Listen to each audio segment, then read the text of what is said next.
नमः शिवाय।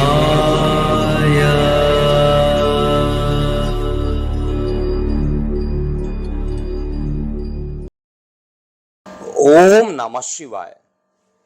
मैं हूं एस्ट्रोलॉजर के.एम. सिन्हा और मैं अपने इस यूट्यूब चैनल पर आप सभी का हार्दिक स्वागत करता हूं। देखिए, लोकसभा चुनाव का जो 6वां चरण है वो आज कंटिन्यू है और अंतिम फेज 1 जून को होने वाला है। 4 जून को परिणाम भी आएंगे। इस संदर्भ में मैंने बहुत सारे प्रेडिक्शन दिए हैं और जब लोकसभा चुनाव के परिणाम आएंगे एक एक प्रेडिक्शन को मैं मैच करूंगा। मैं 5% एरर लेकर चलता हूं कैलकुलेशन में, लेकिन जो गणना कर रहा हूं उसको ज़रूर चेक करना भी ज़रूरी है। उदाहरण के लिए 2014 में जो बताया था वही हुआ, 2019 में जो बताया वही हुआ और अब 2024 की बारी है तो ये भविष्यवाणी की हैट्रिक भी लगने वाली है। आज ही मैं बता देता हूँ। टोटल सीट जो बीजेपी को 290 से 310 की और एनडीए को 3 से 15 से लेकर 355 की जो सीट आ रही है ये मैंने पहले भी बताया हुआ है। कांग्रेस की सीट 50 से 60 के बीच आने वाली है और 400 पार का जो नारा है वो शायद सिद्ध नहीं होगा, लेकिन जो लिखा है भाग्य में वही होना है। सारे पॉलिटिशियन यही कहते हैं कि भाई उनकी पार्टी तो सबसे ज़्यादा सीट लेकर आने वाली है। अब 400 पार होगा नहीं होगा ये तो 4 जून को ही पता चलेगा। डेट भी 4 है और 400 का जो सम करेंगे वो भी 4 आता है। राहु का नंबर है, राहु राजनीति का कारक है, तो न्यूमरोलॉजी वाइज देखा जाए तो उस दिन अप्रत्याशित परिणाम आएंगे, लेकिन जो गणना मैंने किया है मैं उसी पर स्ट्रिक्ट रहूँगा। चलिए, पिछले वीडियो में मैंने 51 भविष्यवाणी बताई थी। उसके बाद महाराष्ट्र में मैंने बोला था कि 2019 में 41 सीटें मिली थी 48 में, क्योंकि उत्तर प्रदेश के बाद अगर कोई सबसे इम्पॉर्टेंट राज्य होता है वो महाराष्ट्र हो जाता है। 48 लोकसभा क्षेत्र है वहाँ पर।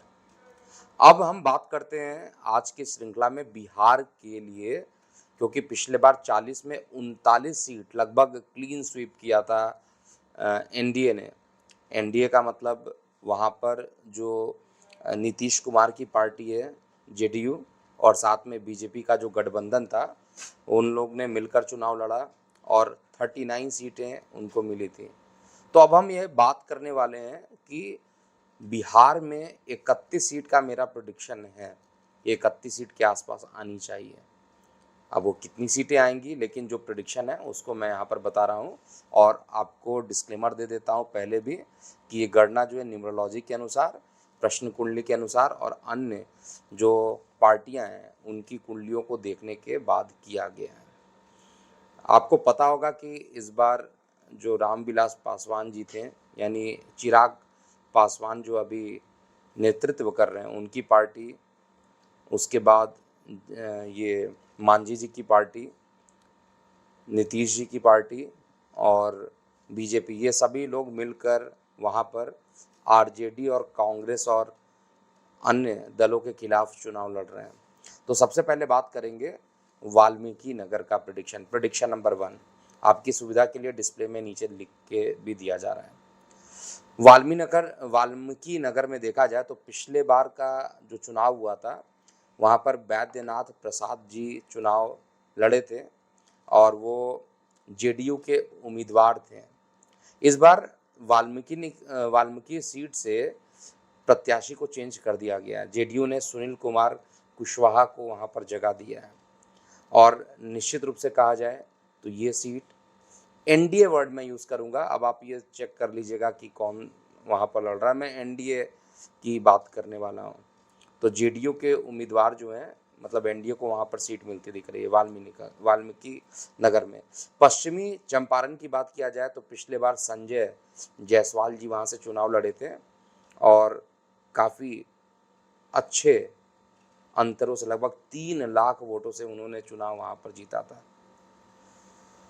इस बार संजय जायसवाल जी पुनः चुनाव लड़ रहे हैं और मुझे स्पष्ट रूप से क्लियर हो रहा है कि ये चुनाव जीतने वाले हैं। ये बीजेपी के पक्ष में ये रिजल्ट आने वाला है। तीसरा, पूर्वी चंपारण की बात करेंगे। यहाँ पर बीजेपी के प्रत्याशी राधा मोहन सिंह है और पिछले बार भी राधा मोहन सिंह ने ही चुनाव लड़ा था। तो पूर्वी चंपारण में भी इस बार भारतीय जनता पार्टी की ही जीत होगी और वहाँ पर बीजेपी चुनाव लड़ रही है। सीहोर की बात किया जाए तो जनता दल यूनाइटेड की सीट से वहाँ के जो प्रत्याशी हैं लवली आनंद जी चुनाव लड़ रहे हैं। पिछले बार सुनील कुमार पिंटू जी चुनाव जीते थे वहाँ से, लेकिन इस बार उनका टिकट कटा है और वहाँ सीहोर में जहाँ की बीजेपी की सीट होती थी अब वो शिफ्ट होकर जेडीयू में कन्वर्ट हो रही है, लेकिन फिर भी लवली आनंद वहाँ पर चुनाव जीतते हुए मुझे दिखाई दे रहे हैं। सीतामढ़ी की बात करते हैं।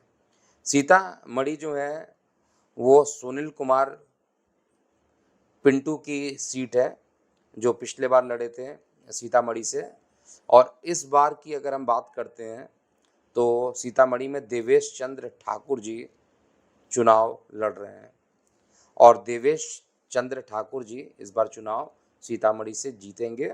आप 4 जून को प्रेडिक्शन को मैच कर लीजिएगा। इसके अलावा पिछले बार कौन लड़े थे इस पर हटकर केवल पॉइंट टू पॉइंट बात करते हैं। मधुबनी बीजेपी के खाते में आ रही है, अशोक कुमार यादव वहां पर चुनाव जीतेंगे। अगली प्रेडिक्शन है झारपुर जो है, झांझरपुर जो है उस जगह पर जेडीयू के जो उम्मीदवार हैं रामप्रीत मंडल वो चुनाव जीतने वाले हैं। सुपौल की बात किया जाए तो जेडीयू के से दिलेश्वर जी चुनाव जीत रहे हैं। इसके अलावा अगली सीट जो मुझे दिखाई दे रही है, जैसे कटिहार की सीट है, वहाँ पर बीजेपी के कटिहार में बीजेपी ने अपने प्रतिद्वंदी को यानी कैंडिडेट को उतारा नहीं है। वहाँ पर जेडीयू पिछले बार भी थे और इस बार भी दुलाल चंद्र गोस्वामी जी चुनाव जीतते हुए मुझे दिखाई दे रहे हैं स्पष्ट रूप से। अगली प्रेडिक्शन है पूर्णिया सीट को लेकर। पूर्णिया भी पिछले बार जेडीयू का ही गढ़ था और संतोष कुमार लगातार पिछले बार भी चुनाव जीते थे, इस बार भी ये चुनाव जीतते हुए दिखाई दे रहे हैं। मधेपुरा जो सीट है वो जेडीयू का गढ़ है और यहाँ से भी दिनेश चंद्र यादव जो लगातार चुनाव जीतते आए हैं, इस बार भी निश्चित रूप से वो चुनाव जीतेंगे। इसके बाद हम बात करते हैं दरभंगा।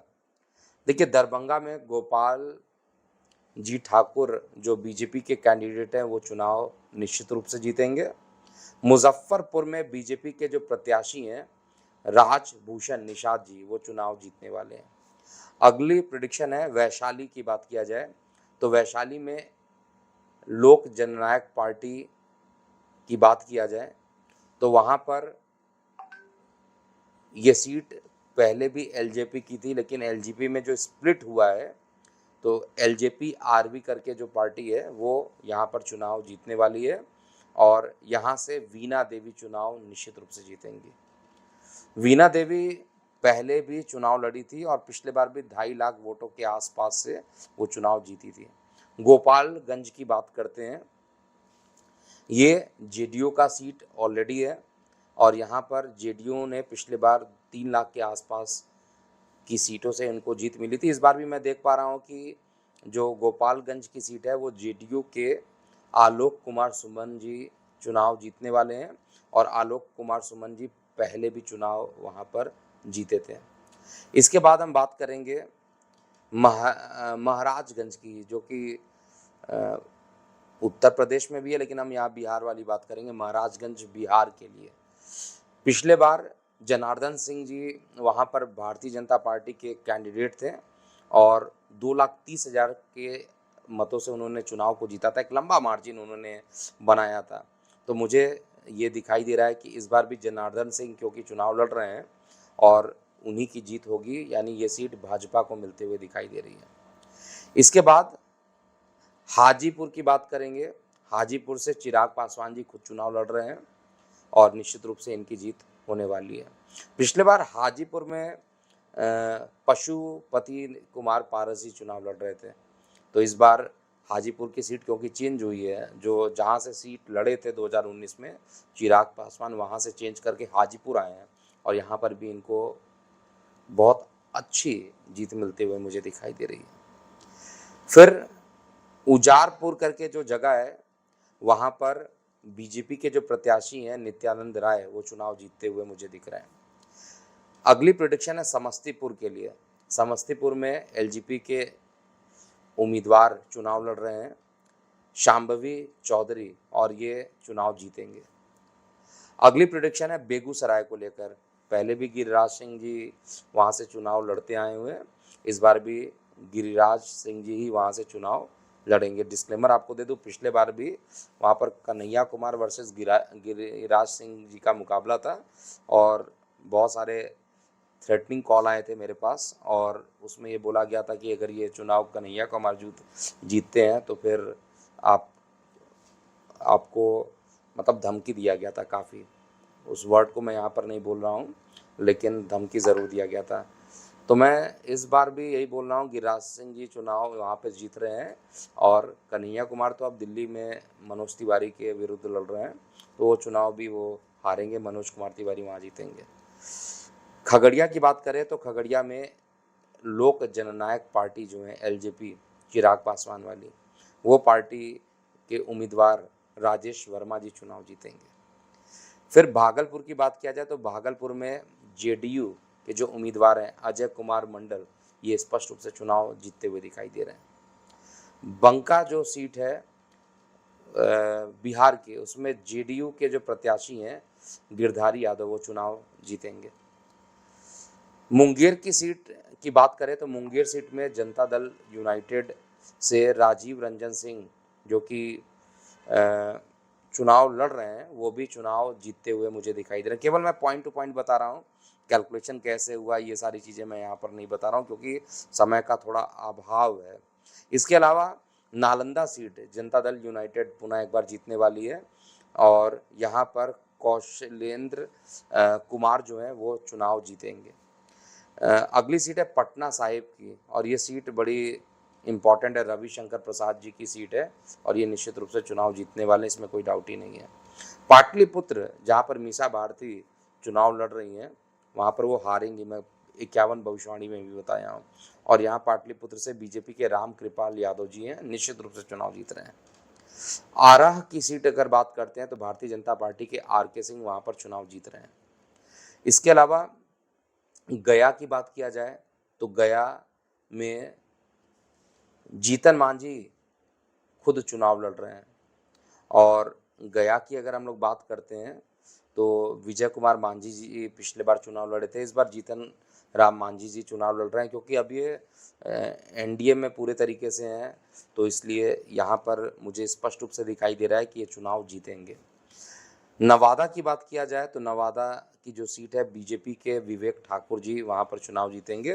पिछले बार चंदन सिंह जो थे वो एलजेपी के, उनको सीट मिली थी। इसके अलावा जमुई की बात किया जाए जहां पर चिराग पासवान पिछले बार जीते थे, वहां पर एलजेपी के प्रत्याशी अरुण भारती चुनाव जीतने वाले हैं। तो ये था पूरा 31 सीट का विश्लेषण। तो आप अपनी प्रतिक्रिया एक तो कमेंट सेक्शन में लिखिएगा कि कौन सी सीट आपको लग रही है कि जीतेंगे या हारेंगे, कितनी सीटें आनी चाहिए, क्योंकि मैं अपने प्रेडिक्शन में श्योर हूँ कि महाराष्ट्र में, बिहार में सीटें कम हो रही हैं, इवन हरियाणा में भी सीट कम हो रही है, लेकिन इसकी रिकवरी उत्तर प्रदेश या अन्य जगहों से, दक्षिण से ये होगी। तो डिस्क्लेमर देते हुए मैं ये प्रेडिक्शन कर रहा हूँ और 4 जून को जब रिज़ल्ट आएंगे तो इस रिज़ल्ट को हम लोग ज़रूर मैच करेंगे। तो अभी के लिए इतना ही। आप अपनी प्रतिक्रियाएं ज़रूर कमेंट सेक्शन में लिखिएगा। और जिन्होंने अभी तक कुंडली एक्सपर्ट का मोबाइल ऐप डाउनलोड नहीं किया है, उनको कुंडली एक्सपर्ट का मोबाइल ऐप डाउनलोड कर लेना चाहिए, जिससे कि उनको प्रेडिक्शन मिलना प्रारंभ हो जाए। तो मैं हूँ एस्ट्रोलॉजर के एम सिन्हा। ओम नमः शिवाय।